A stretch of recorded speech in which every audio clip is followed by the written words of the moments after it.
نحمدہ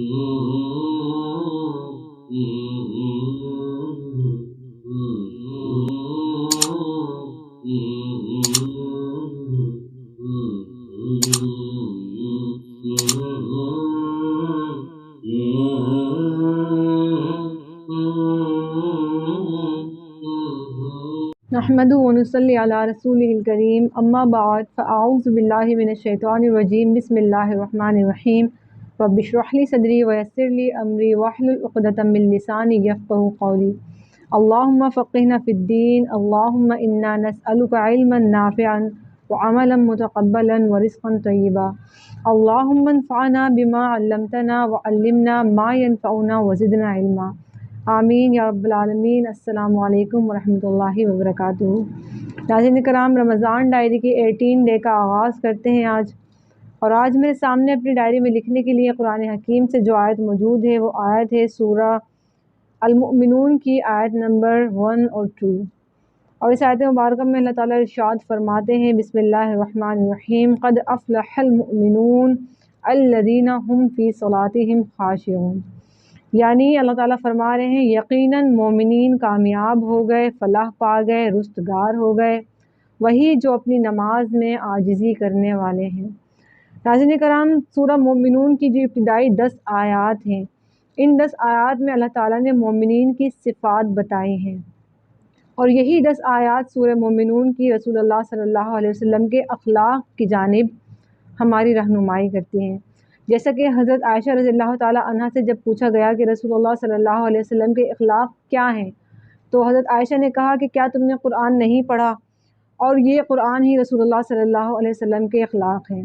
اور اس کے بعد پھر حضرت عائشہ نے انہی 10 آیات کی، سورہ المؤمنون کی ابتدائی 10 آیات کی تلاوت کی،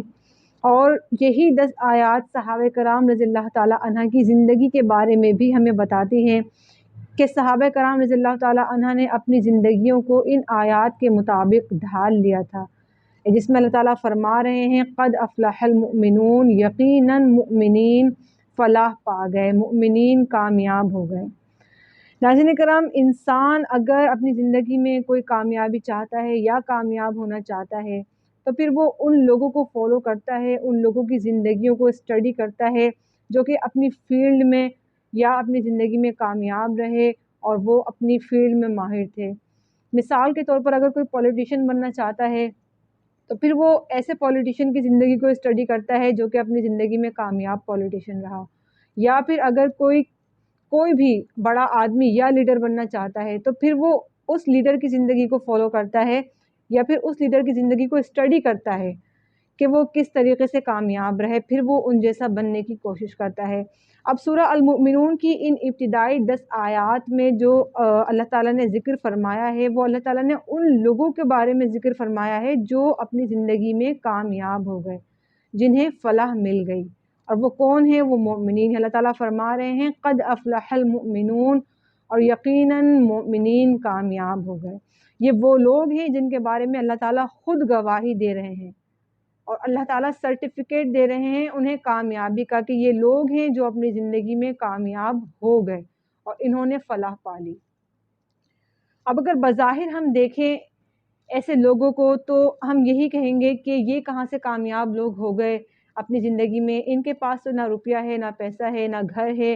نہ بنگلے ہیں، نہ گاڑیاں ہیں، نہ اچھا کھانا، نہ اچھا پینا، نہ پہننے کو اچھا لباس۔ تو دنیاوی لحاظ سے یہ لوگ تو فلاح نہیں پائے، اور دنیاوی لحاظ سے تو یہ لوگ کامیاب نہیں ہوئے۔ ان آیات میں جس فلاح کا، جس کامیابی کا اللہ تعالیٰ ذکر فرما رہے ہیں، وہ فلاح، وہ کامیابی، حقیقی فلاح، وہ آخرت کی کامیابی ہے، وہ آخرت کی فلاح ہے۔ تو اللہ تعالیٰ یہ فرما رہے ہیں ان آیات میں قد افلح المؤمنون کہ یقیناً مؤمنین کامیاب ہو گئے۔ جیسا کہ رسول اللہ صلی اللہ علیہ وسلم کے اخلاق کے بارے میں حضرت عائشہ نے بتایا کہ رسول اللہ صلی اللہ علیہ وسلم کے اخلاق قرآن ہیں، اور یہی 10 آیات رسول اللہ صلی اللہ علیہ وسلم کے اخلاق کی جانب ہماری رہنمائی کرتی ہیں۔ اور پھر ہم صحابہ کرام کی زندگیاں بھی دیکھتے ہیں کہ انہوں نے انہی 10 آیات کے مطابق اپنی زندگیوں کو ڈھال لیا تھا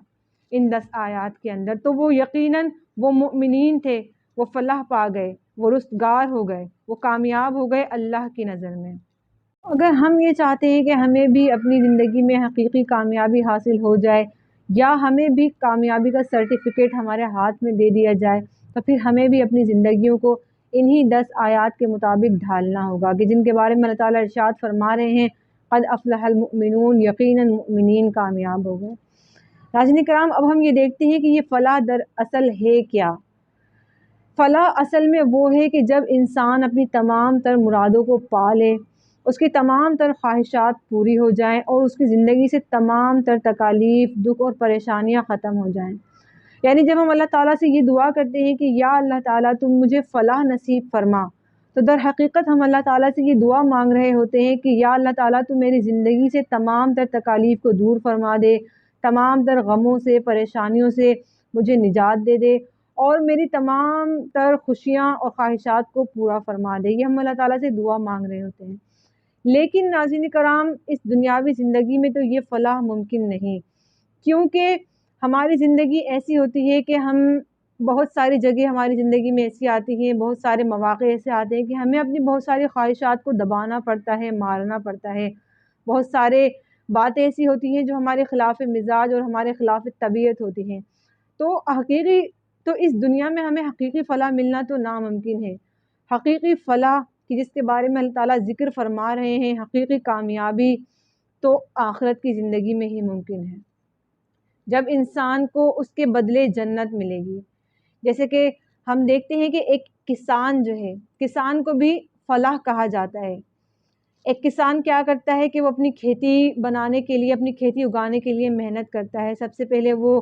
بیج بوتا ہے اور اس کے بعد پھر وہ اس میں پانی ڈالتا ہے اپنی فصل تیار کرنے کے لیے، نگہداشت کرتا ہے اپنی فصل کی، اور پھر اسے کیڑے مکوڑوں سے بچانے کے لیے اس میں دوائیاں ڈالتا ہے کہ کہیں اس کی فصل کو کیڑے مکوڑے خراب نہ کر دیں۔ سارا سال وہ اپنے فصل کی نگہداشت کرتا ہے، اور اس کے بعد کیا ہوتا ہے کہ سال کے اینڈ پر جب اس کی فصل پک کر تیار ہو جاتی ہے تو پھر وہ اپنی کھیتی کو توڑتا ہے اور وہ خوش ہوتا ہے کہ سارا سال کی محنت کے بعد اب اسے جو اس کی محنت کا پھل مل گیا، یعنی اسے کامیابی حاصل ہو گئی، اسے فلاح حاصل ہو گئی۔ تو مومن کی مثال بھی اسی طریقے سے ہے کہ وہ ذرہ ذرہ نیکی کو جمع کرتا ہے، بالکل اسی کسان کی طرح۔ کہیں وہ نمازیں پڑھتا ہے، کہیں وہ اللہ تعالیٰ کے احکامات پر عمل کرتا ہے، کہیں وہ چیریٹی کرتا ہے۔ دیکھنے والے تو اسے یہی کہتے ہیں کہ یہ جو کام کر رہا ہے اسے کون سا اس سے فائدہ حاصل ہو رہا ہے، لیکن وہ یہ نہیں سمجھتے کہ at the end of the day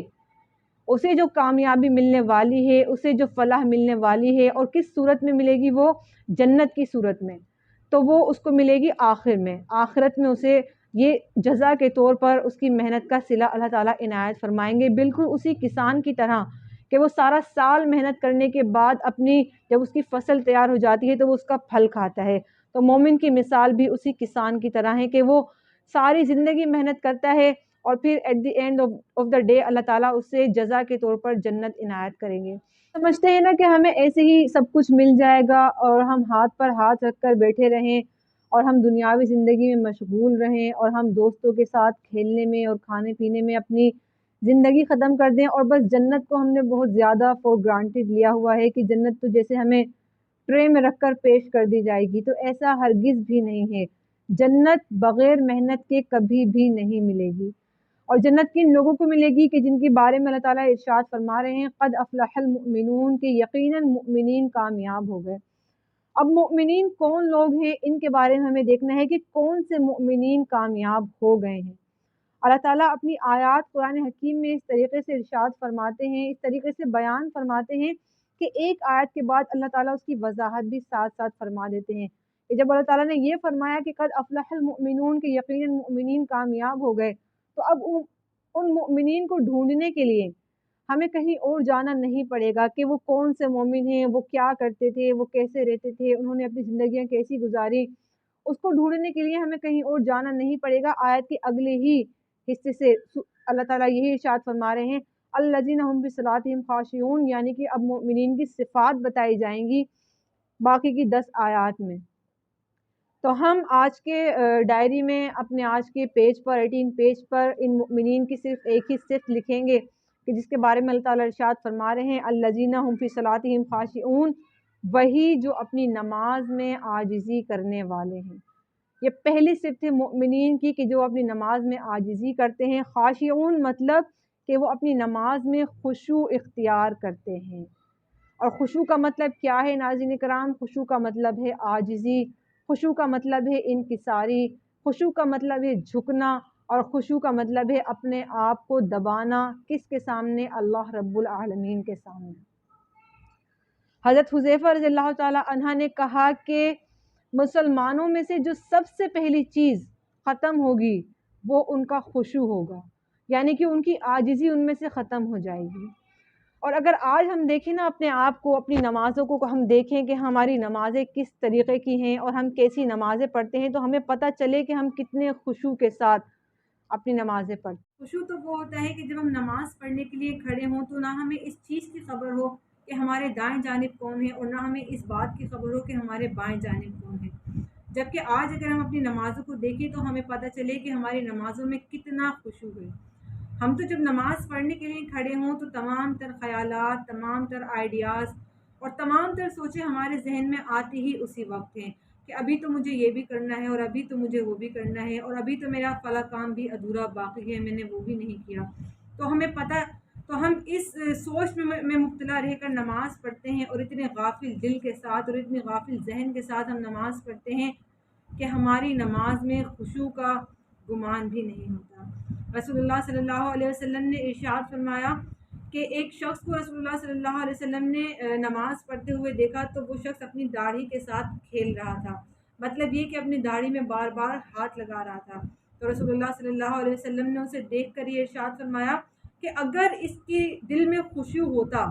تو یہ اس طرح سے نماز نہ پڑھتا۔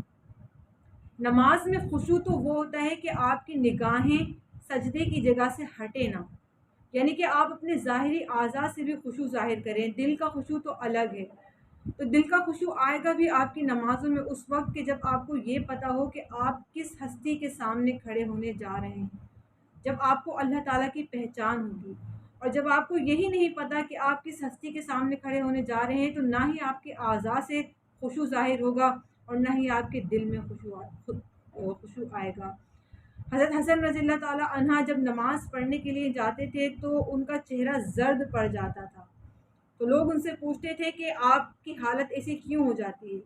تو حضرت حسن فرمایا کرتے تھے کہ کیا تمہیں نہیں پتہ کہ میں کس ہستی کے سامنے کھڑا ہونے کے لیے جا رہا ہوں؟ تو اوور آل ایک کیفیت کا نام ہے، اور یہ کیفیت ہم پر اسی وقت طاری ہوگی کہ جب ہمیں یہ پتہ ہو کہ ہم کس ہستی کے سامنے کھڑے ہونے کے لیے جا رہے ہیں، جب ہمیں یہ پتہ ہو کہ ہمارا رب کون ہے۔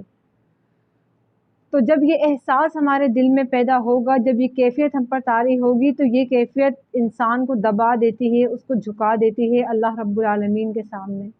اور صحابہ کرام رضی اللہ تعالیٰ عنہ کی نمازیں ایسی ہی تھیں، وہ جھک جاتے تھے اللہ تعالیٰ کے سامنے، وہ عاجزی اختیار کرتے تھے اللہ تعالیٰ کے سامنے۔ اور پھر رسول اللہ صلی اللہ علیہ وسلم کو دیکھیے کہ ان کی نمازیں کیسی ہوتی تھیں۔ جبکہ جو لوگ اپنی نمازوں میں خشوع اختیار نہیں کرتے، جو بے دلی سے اور جو غافل ہو کر نمازیں پڑھتے ہیں، ان کے بارے میں تو اللہ تعالیٰ وعید فرما رہے ہیں قرآن حکیم میں کہ اللہ تعالیٰ فرما رہے ہیں فویل للمصلین، یعنی اللہ تعالیٰ فرما رہے ہیں خرابی ہے ان نمازیوں کے لیے۔ یہاں اللہ تعالیٰ بے نمازیوں کی بات نہیں کر رہے، یہاں اللہ تعالیٰ نمازیوں کے لیے ہی وعید دے رہے ہیں کہ فویل للمصلین، کہ خرابی ہے ان نمازیوں کے لیے کہ جو اپنی نماز سے غافل ہیں اور جو ریاکاری کرتے ہیں۔ تو اللہ تعالیٰ سے یہ دعا کریں گے ہم کہ اللہ تعالیٰ ہماری نماز میں خشوع پیدا کر دے، اور مومنین کی یہ جو پہلی صفت ہے، ان مومنین کی جو فلاح پا گئے، جو کامیاب ہو گئے، جو رستگار ہو گئے، اللہ تعالیٰ ہمیں یہ توفیق عنایت فرمائے کہ ہم مومنین کی اس صفت کو اپنانے میں کامیاب ہو جائیں۔ اس کے ساتھ ہی ہم اپنی رمضان ڈائری کے 18 ڈے کا اختتام کرتے ہیں، اور اللہ تعالیٰ سے یہ دعا کرتے ہیں کہ اللہ تعالیٰ ہمیں قد افلح المؤمنون، یعنی کہ ان مؤمنین کی لسٹ میں شامل کر لے کہ جو فلاح پا گئے، جو رستگار ہو گئے، جو کامیاب ہو گئے، اور اللہ تعالیٰ ہمیں کم از کم ان کامیاب ہونے والے لوگوں کی اس ایک صفت کو اپنانے کی توفیق عنایت فرمائیں کہ جو اپنی نماز میں خشوع اختیار کرتے ہیں۔ آمین ثم آمین، وآخر دعوانا ان الحمد للہ رب العالمین۔ السلام علیکم ورحمۃ اللہ وبرکاتہ۔